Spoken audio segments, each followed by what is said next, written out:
I lived with abusive and dominative mom, and I almost got crazy.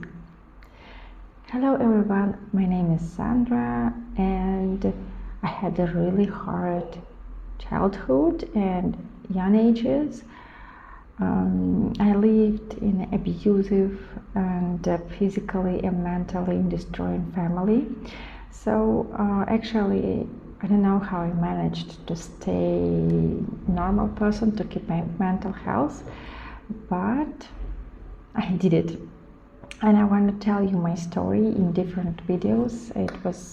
It is the first one, and I want to tell you my story. Please subscribe and give me some up, give me some support, because the story is really hard and it took me a long time to make this video. First of all, I would like to tell you that my mom was highly abusive, and she had some mental disorders, and I checked that she had some kind of persecution mania and dissociative compulsive disorder. Actually, some kind of professional therapist could find anything else, I think, or just make her diagnosis more precise, but she never showed up to any kind of doctor. So I don't know her exact diagnosis, and I'm doing everything on my own. All her disorders was mixed up with aggressive narcissism, so my mother was always right. I mean that she pretended to be always right at 100%, and she knew everything. She pretended to know everything. She pretended that she was all like a specialist in every kind of sphere, in any kind of affair, in any business, because she had the best people around her. She had the best clients.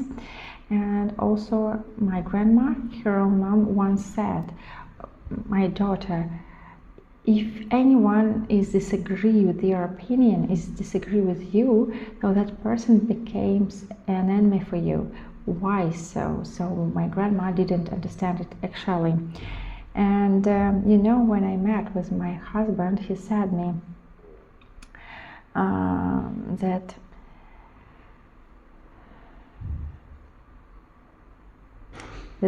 that he thought that I was slandered, but after meeting with my mom, he said that I was just keeping back. I was just kept back some information because he didn't think that this kind of person could be.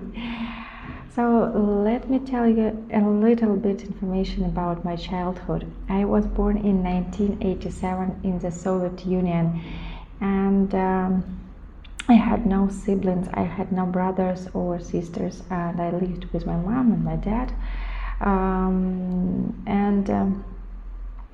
So I have a lot of uncles and aunts. I have a lot of cousins, but I don't keep in touch with almost all of them because my mom did everything to break this relation, to destroy this relation.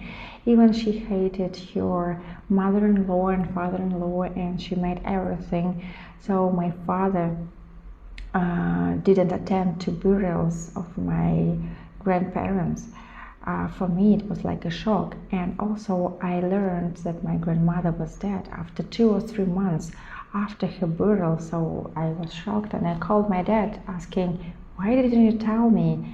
And he said, I didn't think that it was important. And for me, it was a shock because, okay, don't decide for me what is important or not. You just had to inform me that my relative, my grandmother, is not alive. And I learned it occasionally. It was a little bit of shocking for me.